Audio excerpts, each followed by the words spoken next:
Hola, estimados alumnos, mi nombre es Gonzalo Ibarra, director académico del Preuniversitario Gauss, y a continuación vamos a hacer la resolución de las 18 preguntas de Biología Común.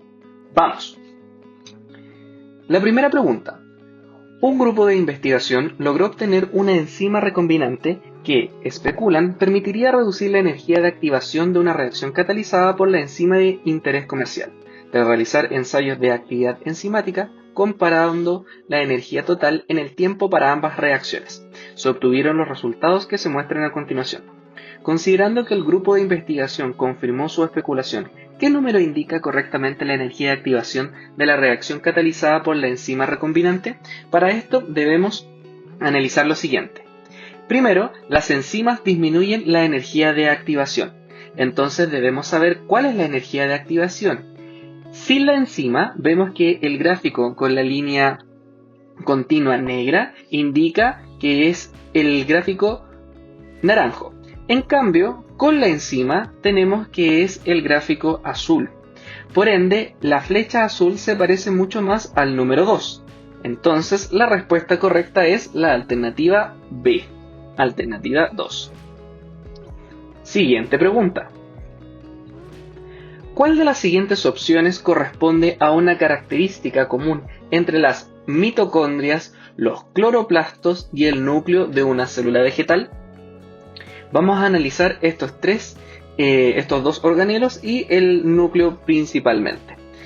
1. Los tres organelos están delimitados por membranas lipídicas, eso es correcto. Como podemos ver en las imágenes, vemos principalmente que tienen doble membrana. Excelente. Siguiente, los tres organelos presentan estructuras con una monocapa de fosfolípidos. Eso es falso, dado que es una bicapa de fosfolípidos. Por lo tanto, descartamos la segunda. La tercera, los tres organelos presentan material genético. Una de las características principales de la doble membrana es que presentan material genético en su interior. Mitocondria y cloroplasto, que son los dos primeros, es ADN circular cerrado, mientras que el núcleo es lineal abierto. Por lo tanto, es correcto.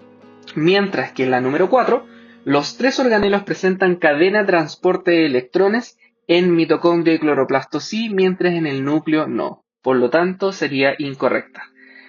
Vamos a ver cuál es la alternativa que nos dice a continuación. Sería 1 y 3 la alternativa correcta.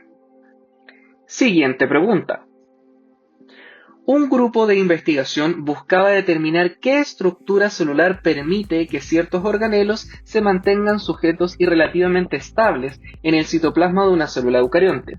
Para esto, formaron 3 grupos con el mismo tipo de células en cultivo, aplicando a cada grupo un tratamiento distinto, y midieron el porcentaje de células que presentaban organelos sujetos y estables en cada grupo tratado y en un grupo control. El gráfico siguiente muestra los tratamientos aplicados y los datos obtenidos. Vemos entonces el gráfico y la pregunta dice, ¿cuál de las siguientes aseveraciones es coherente con la metodología y los datos expuestos? Lo primero que debemos hacer es fijarnos en algunos detalles importantes. Organelos que se mantienen sujetos y relativamente estables en el citoplasma. Es lo que subrayamos en el enunciado. Luego, analizamos nuestras variables independiente y nuestra variable dependiente. La variable independiente sería el porcentaje de células con organelos sujetos y estables, mientras que la variable dependiente serían cuando reducimos Golgi, reducimos citoesqueleto y reducimos la envoltura nuclear. Debemos darnos cuenta que el grupo control es el que no le hacemos absolutamente nada, mientras que al resto sí redujimos algo y en algunas cosas sí varió, como por ejemplo en el citoesqueleto reducido. Ahí vemos que el porcentaje se fue a 0. Por lo tanto, si quitamos este citoesqueleto, entonces algo pasa. Por lo tanto, el citoesqueleto está relacionado con lo que subrayamos, con los organelos cuando se mantienen sujetos y relativamente estables en el citoplasma. Por lo tanto, la alternativa correcta, si nosotros vemos a continuación, es quien el citoesqueleto mantiene sujetos y estables a los organelos en el citoplasma. Bien, siguiente pregunta. La pérdida parcial del hígado promueve que algunas células hepáticas en reposo proliferativo entren en mitosis, contribuyendo a la regeneración de este órgano. Muy importante la palabra regeneración. En una investigación a animales se le removió experimentalmente el lóbulo izquierdo del hígado, una lobectomía. Para quien no sabe qué es una lobectomía, vamos a presentar un pequeño video ya representativo de un perrito, de un animal, el cual le sacaron una parte del hígado. Entonces, la lobectomía, como vemos a continuación, lo hace con una incisión y una liga, ya, del bisturí, el cual va a sacar una parte del hígado.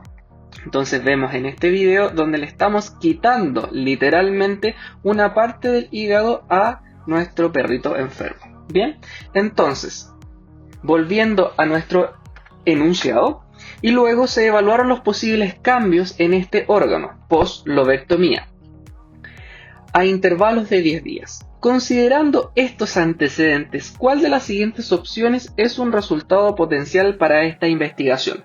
Como ya tenemos conocimiento de lo que es una lobectomía, sabemos que le quitan el hígado, una parte del hígado. Y lo que subrayamos a continuación es que este hígado por mitosis se regenera. Por lo tanto, yo esperaría, si le quito una parte, es que se vuelva a regenerar.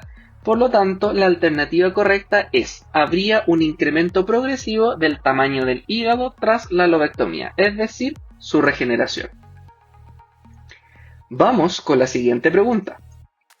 En un laboratorio de docencia, una profesora presenta un gráfico que representa la cinética de dos tipos de difusión pasiva, la difusión simple y la difusión mediada por transportadores, a medida que aumenta el gradiente de concentración del soluto transportado. ¿Cuál de las siguientes aseveraciones es coherente con los datos en el gráfico? Analicemos. Primero, variable independiente y variable dependiente, velocidad de difusión versus gradiente de concentración, que sería lo que es la variable dependiente. Vamos analizando una a una. Veamos. La velocidad de difusión simple se mantiene constante, como marcamos la línea constante arriba, a pesar de que la concentración de soluto se incremente. Esa línea no se condice con el gráfico, por lo tanto descartamos la alternativa A. Leamos la B.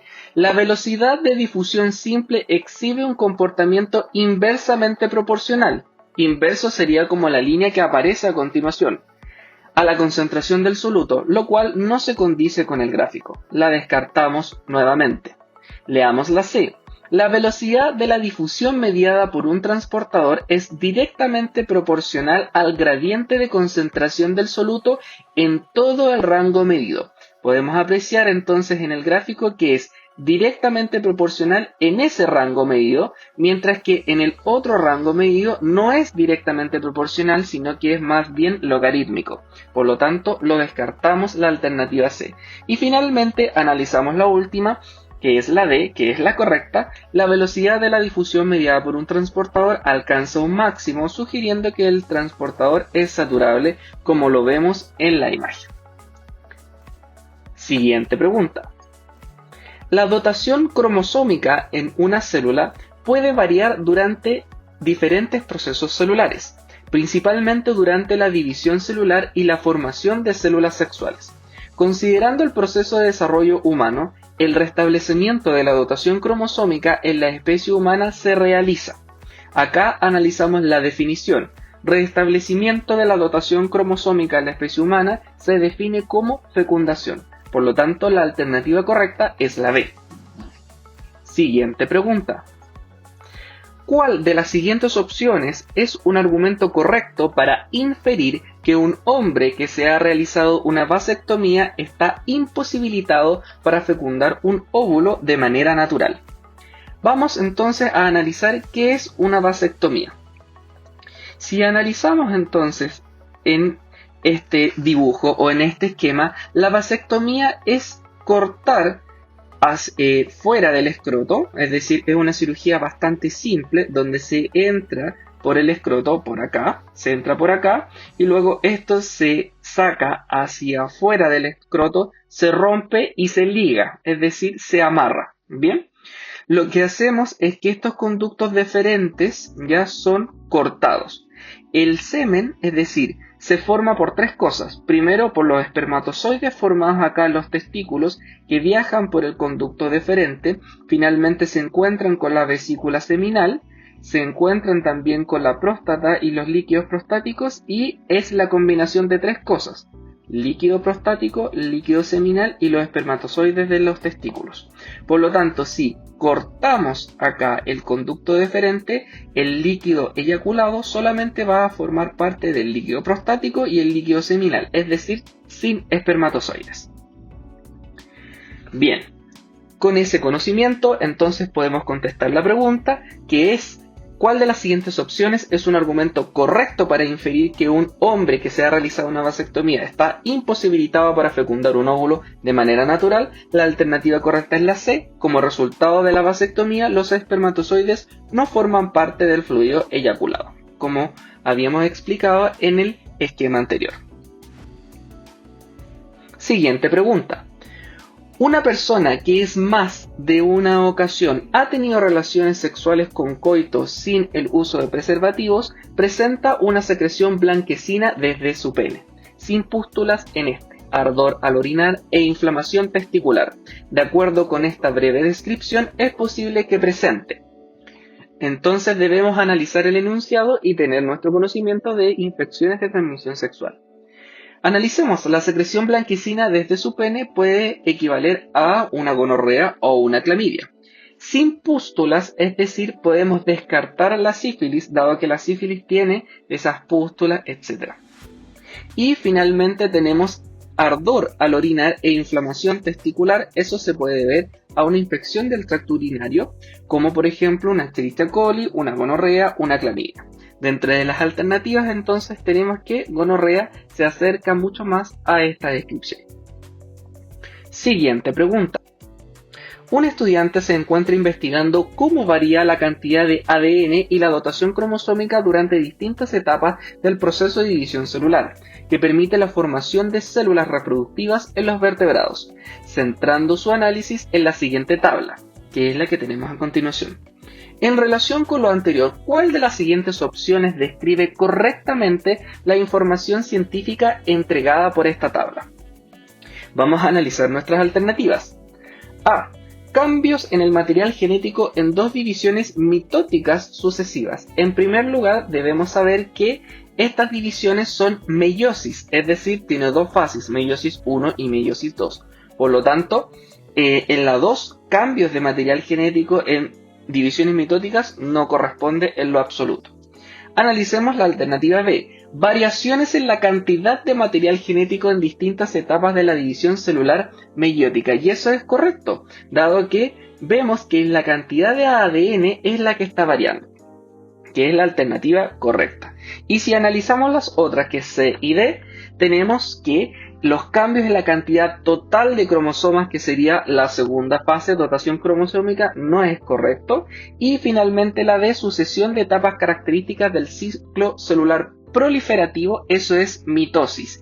Y estamos hablando de meiosis. Por lo tanto, lo descartamos totalmente. C y D descartados. Vamos con la siguiente pregunta. El siguiente modelo representa el ciclo reproductivo en humanos. La importancia de este modelo es que permite comprender. Tenemos acá entonces nuestro ciclo, vemos una fase haploide, una fase diploide y finalmente un individuo adulto a través de la meiosis genera gametos haploides, por la fecundación restablece la dotación cromosómica cigoto diploide y finalmente ese individuo adulto hace meiosis y finalmente tiene los gametos y se vuelve a restablecer. Bien, analicemos entonces las alternativas. A. El mecanismo de formación de gametos. Acá no explica cuál es el mecanismo, solo el título del proceso, que sería meiosis. Por lo tanto, descartamos la A.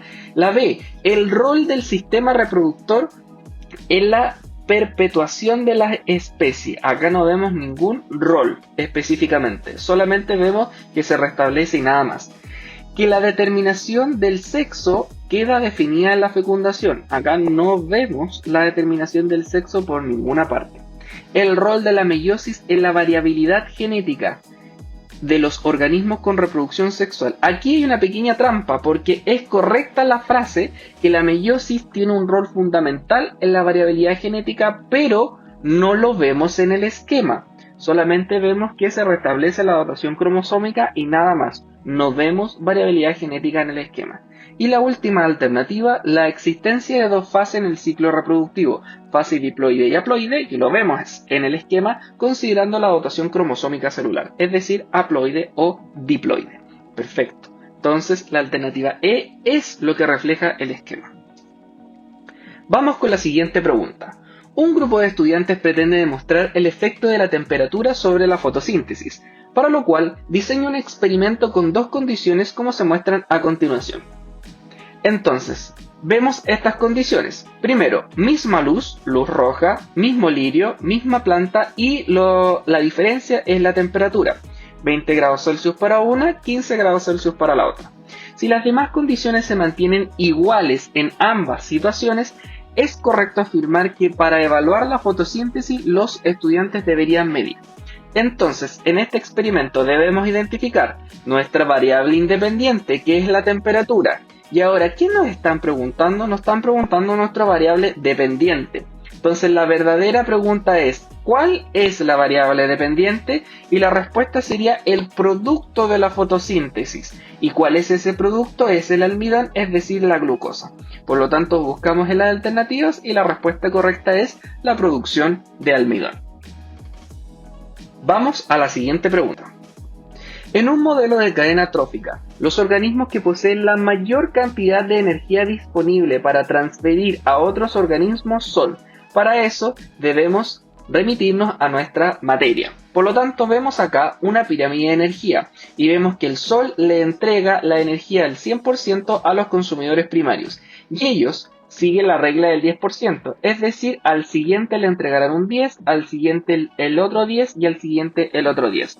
Por lo tanto, el 10% de 100 es 10, el 10% de 10 es 1, el 10% de 10 es 0,1 y así sucesivamente. Por lo tanto, ¿quiénes son los que están preparados para entregar mayor energía al resto? Serían los productores primarios. Entonces, si vemos a continuación nuestras alternativas, lo correcto sería solo uno. Los productores son los que poseen la mayor cantidad de energía, como indica el enunciado. Vamos a la siguiente pregunta. Si una especie limita el acceso a cierto recurso a otra especie, ocurrirá una interacción de, acá vemos, si competimos por el mismo territorio, entonces entraríamos en competencia. En estricto rigor, ya estas interacciones no entran en el temario PAES propiamente tal, por lo tanto lo consideramos como respuesta piloto. Siguiente pregunta. En etapas posteriores a la menopausia, las mujeres pierden masa corporal con mayor rapidez en comparación con hombres de edad similar. Como consecuencia de aquello, estas mujeres presentan una mayor incidencia de osteoporosis graves, lo que se debe fundamentalmente a la deficiencia en los niveles de estrógenos. La frase anterior corresponde a un o una. Para analizar esto debemos ver nuestros conectores que nos ayudan a conocer de qué se trata esto. Por lo tanto, lo que se debe es lo mismo que decir en conclusión. Por lo tanto, sabemos que esto corresponde, la frase anterior, a una conclusión. Vamos entonces a la siguiente pregunta.